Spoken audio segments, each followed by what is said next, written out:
بسم اللہ الرحمن الرحیم ومن تزوج امرأتین فی عقدۃ واحدۃ واحداہما لا یحل له نکاحها صح نکاح التی حل نکاحها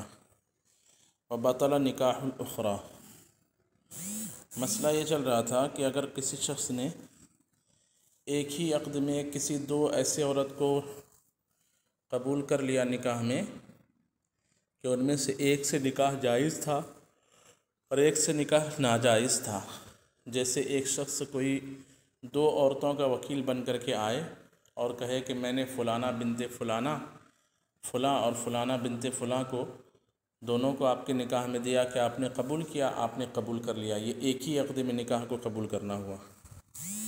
پھر اس کے بعد پتہ چلا کہ یہ دو عورتوں میں سے ایک وہ ہے کہ جس سے آپ کا نکاح نہیں ہو سکتا،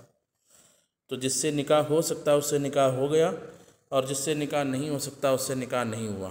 لأن المبطل فی احداہما، اس لیے کہ باطل کرنے والی چیز دونوں میں سے کسی ایک میں ہے، اس لیے جس میں باطل کرنے والی چیز موجود ہے اس سے نکاح باطل، اور جس میں مبطل موجود نہیں ہے اس سے نکاح ہو جائے گا۔ لیکن آگے کہتے ہیں کہ ایک مسئلہ یہ نکاح کی صورت ہوئی، اور بیع میں کہتے ہیں بخلاف ما اذا جمع بین حر و عبد فی البیع لأنه یبطل بالشروط الفاسدہ، بخلاف اس صورت کے جب کہ ایک ہی بیع میں آزاد اور غلام کو جمع کر لے تو بیع منعقد نہیں ہوگی۔ جیسے اس زمانے کے اعتبار سے ایک مسئلہ دے رہے ہیں، یا اس زمانے کے اعتبار سے کسی نے جو ہے سمجھیے کہ مردار کی بیع اور حلال چیز کی بیع ایک ساتھ آپ سے کر دی کہ میں نے یہ دو چیز آپ کو 1000 میں بیچا، ایسا نہیں ہو سکتا۔ تو کیا جیسے یہاں پہ ہوا کہ میں نے یہ دو عورتوں کو آپ کے نکاح میں دیا تو جس سے نکاح جائز اس سے نکاح جائز، اور جس سے نکاح حرام وہاں نکاح باطل۔ مائک بند کر دیجئے، کوئی آواز آ رہی ہے؟ یہی صورت کہتے ہیں بیع میں اگر ہو تو کیا وہاں ایسا ہوگا کہ ایک میں بیع جائز اور ایک میں بیع جائز نہیں؟ تو کہتے ہیں بیع میں ایسا نہیں ہوگا۔ کیوں؟ کیونکہ بیع جو ہے شروط فاسدہ سے باطل ہو جاتی ہے۔ وقبول العقد فی الحر شرط فیہ، اور آزاد آدمی میں عقد کو قبول کرنا اس میں شرط ہے۔ یعنی آپ دو چیزوں کی میں بیع کر رہا ہوں آپ سے، اور اس میں ایک چیز ایسی ہے جو مال نہیں ہے، اور اس میں بھی آپ نے بیع کو قبول کر لیا، جو مال نہیں ہے وہاں اس میں بیع کو قبول کرنا جو ہے یہ شرط فاسد ہے، اور شرط فاسد سے بیع جو ہے باطل ہو جاتی ہے۔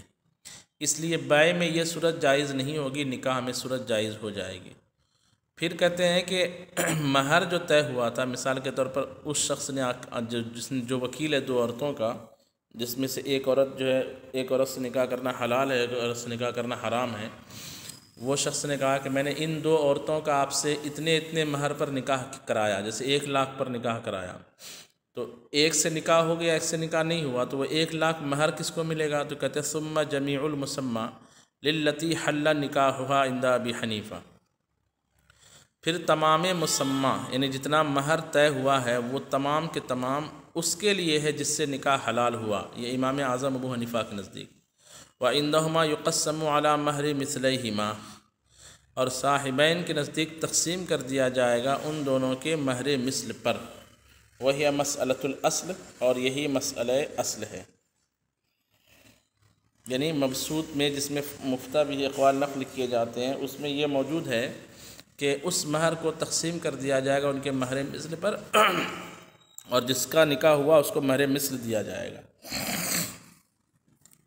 یہاں سے ایک مسئلہ مکمل ہونے کے بعد دوسرا مسئلہ یہ بیان کر رہے ہیں کہ ایک عورت نے کسی شخص کے تعلق سے قاضی کے سامنے یہ دعویٰ کیا کہ یہ میرا شوہر ہے، اس نے مجھ سے شادی کی ہے، اور شوہر کہے کہ نہیں میں نے اس سے شادی کی ہی نہیں، لیکن عورت جو ہے اس بات پر جھوٹے گواہ پیش کر دے، یعنی گواہ پیش کر دے جو شوہر کی نظر میں جھوٹے ہیں، یعنی شوہر کو معلوم ہے کہ اس سے میری تو کبھی شادی ہوئی نہیں، یہ بات صرف شوہر کو معلوم ہے، باقی کسی دنیا کو نہیں معلوم، نہ قاضی کو نہ گواہ کو بھی معلوم ہے کہ نکاح نہیں ہوا، فرض کیجئے، لیکن گواہ کو نہیں معلوم ہے، یہ ہمیں نہیں معلوم۔ یعنی اگر ایسی صورت بن جائے کہ شوہر کو پتہ ہو کہ میں نے کسی سے نکاح نہیں کیا، میں نے اس عورت سے نکاح نہیں کیا، اور مرد کو پتہ ہو، لیکن عورت جو ہے قاضی کے سامنے یہ کہہ دے کہ نہیں اس سے میری شادی ہوئی ہے، نکاح ہوا ہے، اور اس پر وہ بینہ پیش کر دے، یعنی گواہ پیش کر دے، ٹھیک ہے، پھر گواہ پیش کرنے کے بعد جو ہے قاضی یہ فیصلہ دے دے کہ آج سے تم اس کے شوہر ہو، آج سے تم اس کے شوہر ہو، تو کیا شوہر کے لیے جائز ہوگا کہ وہ اس سے وطی بھی کر سکے، جماع بھی کر سکے؟ حالانکہ شوہر کو معلوم ہے کہ میں نے تو ابھی نکاح کیا ہی نہیں۔ تو اس میں یہ ہے کہ امام اعظم ابو حنیفہ کے نزدیک اور امام ابو یوسف کے ایک قول میں شوہر کے لیے جائز ہوگا کہ اس عورت سے وطی بھی کرے، اگرچہ شوہر کو پتہ ہے کہ میں نے اس سے نکاح نہیں کیا۔ اس کی وجہ کیا ہے؟ دلیل نیچے پڑھتے ہیں، اصل مسئلہ پہلے دیکھیے، کہتے ہیں وَمَنِ ادَّعَتْ عَلَيْهِ امْرَأَةٌ، اور کسی نے جس پر دعویٰ کی، کسی عورت نے اس پر دعویٰ کیا انہو تزوجہا، کہ اس نے اس سے شادی کی ہے، یعنی اس مرد نے اس عورت سے شادی کی ہے، ایسا کسی عورت نے کسی مرد پر دعویٰ کیا، وَأَقَامَتْ بَيِّنَةً، اور دلیل بھی قائم کر دی، یعنی گواہ پیش کر دیے، اور شوہر انکار ہی کرتا رہا کہ نہیں میں نے کیا ہی نہیں، شادی کیا ہی نہیں، فَجَعَلَهَا الْقَاضِي امْرَأَتَهُ، پھر قاضی نے اس عورت کو اس مرد کی بیوی بنا دیا، وَلَمْ يَكُنْ تَزَوَّجَهَا، حال یہ ہو کہ شوہر نے اس سے شادی کیا ہی نہ ہو، یعنی شوہر کو معلوم ہو کہ میں نے تو اس سے شادی کی ہی نہیں۔ وَسِعَهَا الْمُقَامُ مَعَهُ، وَسِعَهَا الْمُقَامُ مَعَهُ، تو عورت کو اس کے ساتھ ٹھہرنے کی گنجائش ہوگی، وَأَن تَدَعَهُ يُجَامِعُهَا، اور عورت کے لیے جائز ہے کہ اسے مجامعات کرنے کے لیے چھوڑ دے، یعنی مجامعات کرنے دے، صحبت کرنے دے، یہ جائز ہوگا۔ وَهَذَا عِنْدَ أَبِي حنیفہ رحمہ اللہ، یہ امام اعظم ابو حنیفہ کے نزدیک ہے، اور یہی قول کہتے ہیں وہ قول ابی یوسف اولاً، اور یہی قول پہلے امام ابو یوسف کا تھا۔ وفی قولہ الآخری وہو قول محمد، اور ان کے دوسرے قول میں، اور یہی قول امام محمد کا ہے، لا یسعہ ان یطأہا، عورت کو اس کو یہ طاقت نہیں ہوگی کہ اس کو یہ گنجائش نہیں ہوگی کہ عورت سے وطی کرے، یعنی وہ جب تک رہے گا تو اپنے آپ کو عورت سے بچا کر کے رکھے گا، وطی نہیں کر سکتا۔ یہ امام محمد کا قول ہے، اور امام ابو یوسف کا بھی آخری قول یہی ہے۔ اب دلیل سنیے، وہ قول الشافعی، اور یہی امام شافعی کا بھی قول ہے۔ یہ تینوں قول کی دلیل سنیے، یعنی امام محمد کے قول کی، امام شافعی کے قول کی، اور امام ابو یوسف کے آخری قول کی۔ کہتے ہیں لِأَنَّ الْقَاضِيَ أَخْطَأَ الْحُجَّةَ، اس لیے کہ قاضی نے حجت میں خطا کی ہے، یعنی فیصلہ دینے میں غلطی کی ہے، خطا کی ہے۔ اِذِ الشُّهُودُ كَذَبَةٌ، اس لیے کہ گواہ جھوٹے ہیں۔ فَصَارَ كَمَا إِذَا ظَهَرَ أَنَّهُمْ عَبِيدٌ وَكُفَّارٌ، تو یہ مسئلہ ایسے ہو گیا جیسے جب یہ ظاہر ہو جائے کہ وہ غلام ہیں یا کافر ہیں، یعنی اگر کسی عورت نے دعویٰ کیا کہ یہ میرا شوہر ہے اور گواہ پیش کر دیا، لیکن بعد میں پتہ چلا کہ یہ گواہ جو ہے کافر ہے یا یہ گواہ غلام ہے، تو غلام کی گواہی آزاد کے حق میں جیسے قابل قبول نہیں ہوتی، اور کافر کی گواہی جیسے مسلمان مرد کے حق میں مسلمان مرد کے خلاف قابل قبول نہیں ہے، تو اب وہ نکاح نہیں مانا جائے گا، اور اس مرد کا عورت سے وطی کرنا جائز نہیں ہوگا۔ اسی طریقے سے کہتے ہیں کہ جیسے یہ مسئلہ ہے، ویسے ہی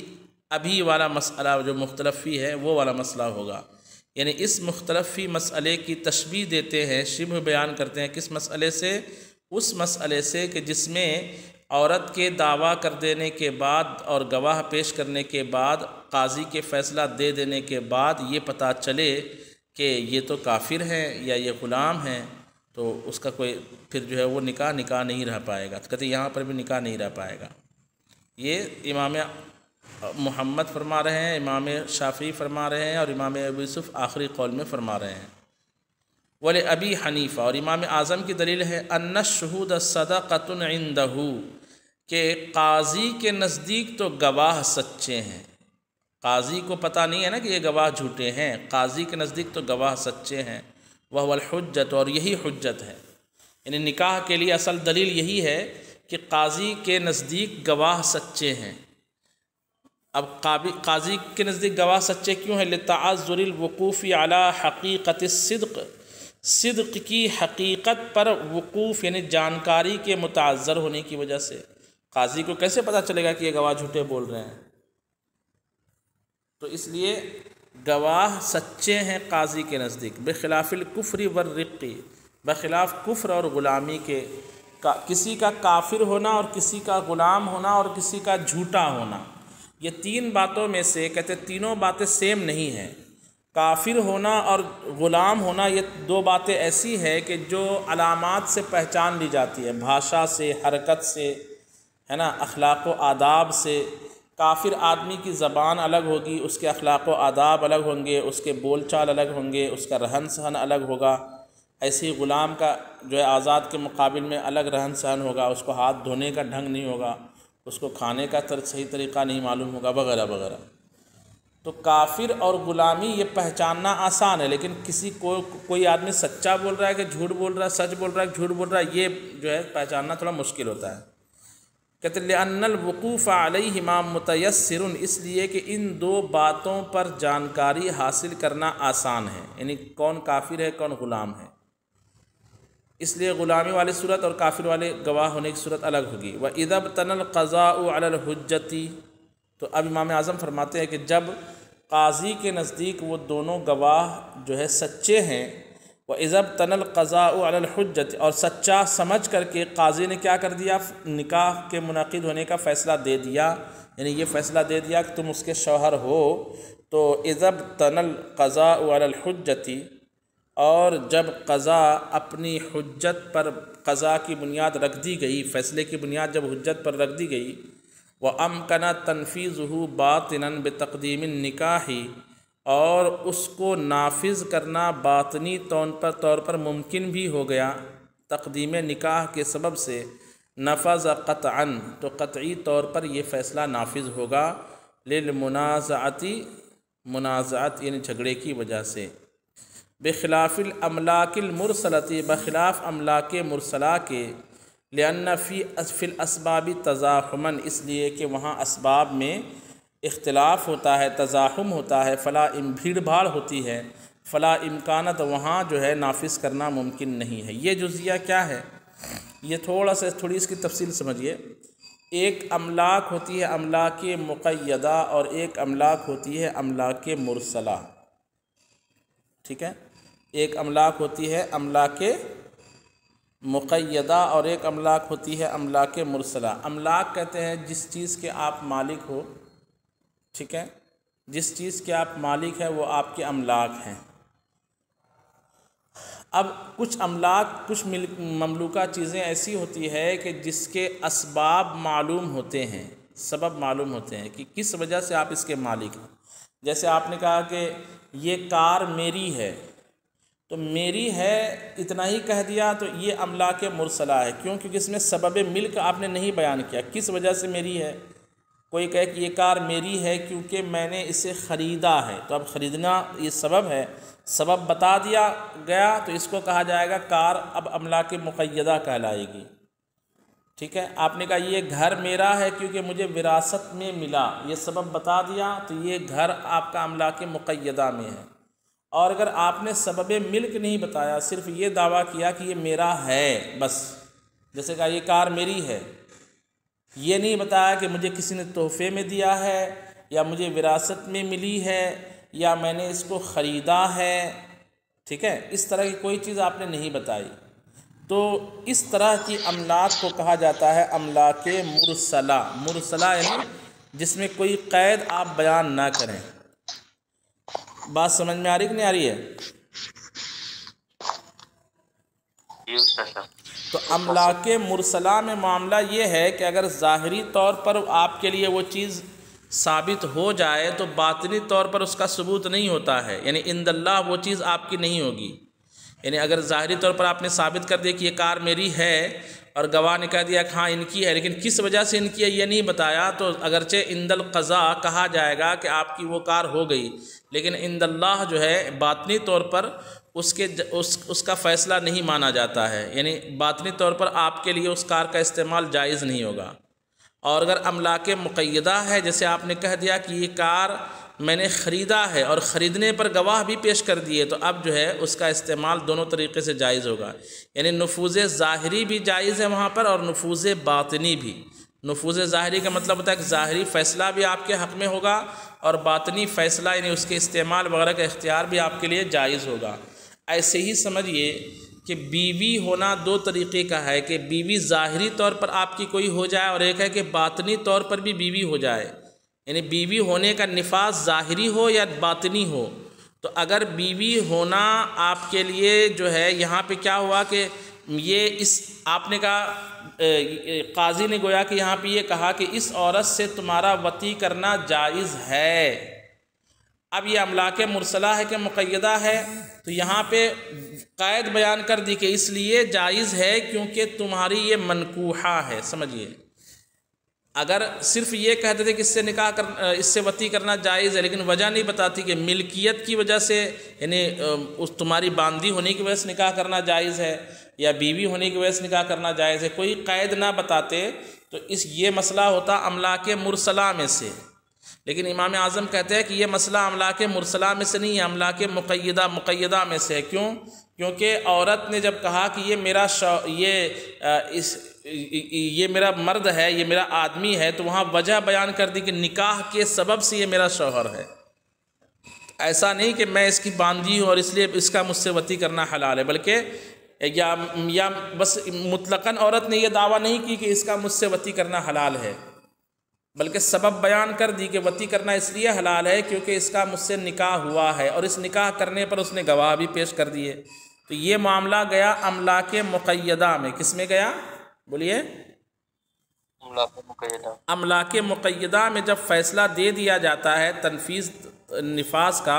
تو وہ نفاذ باطنی بھی ہوگا اور نفاذ ظاہری بھی ہوگا، یعنی ظاہری طور پر بھی وہ شوہر ہی کہلائے گا اور یہ اس کی بیوی کہلائے گی، اور ظاہری طور پر کہلانے کا فائدہ یہ ہوگا کہ نان و نفقہ، رہنے سہنے کا خرچہ وغیرہ شوہر کو دینا پڑے گا، اور باطنی طور پر بھی یہاں نفاذ ہو جائے گا۔ اور باطنی طور پر نفاذ کا مطلب یہ ہے کہ اندھیری رات میں اس سے وطی کرنا بھی شوہر کا اس کے لیے جائز ہو جائے گا۔ یہ ہے باطنی نفاذ۔ کہتے ہیں وَأَمْكَنَ تَنْفِيذُهُ بَاطِنًا، اور اس کو نافذ کرنا باطنی طور پر بھی ممکن ہے بتقدیم النکاح، کیسے؟ نکاح کو مقدم مانتے ہوئے، یعنی مانا یہ جائے گا کہ نکاح پہلے ہو چکا ہے، اب وطی کرنا اس کا جائز ہوا۔ نفذ قطعاً، تو قطعی طور پر بھی نافذ ہوگا، منازعات کی وجہ سے، بخلاف الاملاک المرسلۃ، بخلاف املاک مرسلہ کے، لأن فی الاسباب تزاحما، اس لیے کہ املاک مرسلہ کے اسباب میں جو ہے تزاحم یعنی بھیڑ بھاڑ ہوتی ہے۔ جیسے آپ نے کہا یہ کار میری ہے، تو کس وجہ سے ہے؟ تو اس میں تزاحم ہے، ملکیت کی وراثت کی وجہ سے، یا کسی نے ہبہ کیا ہے اس وجہ سے، یا آپ نے خریدا ہے اس وجہ سے، یا آپ کو جو ہے یہ تحفے میں ملی ہے اس وجہ سے، وغیرہ وغیرہ۔ فلا امکانہ، تو وہاں ممکن نہیں ہے، یعنی وہاں پہ نفاذ باطنی ممکن نہیں ہے، اور یہ جو مسئلہ ہے یہ املاک مقیدہ میں سے ہے، اس لیے یہاں پہ نفاذ ظاہری بھی ہوگا اور نفاذ باطنی بھی ہوگا۔ صلو علی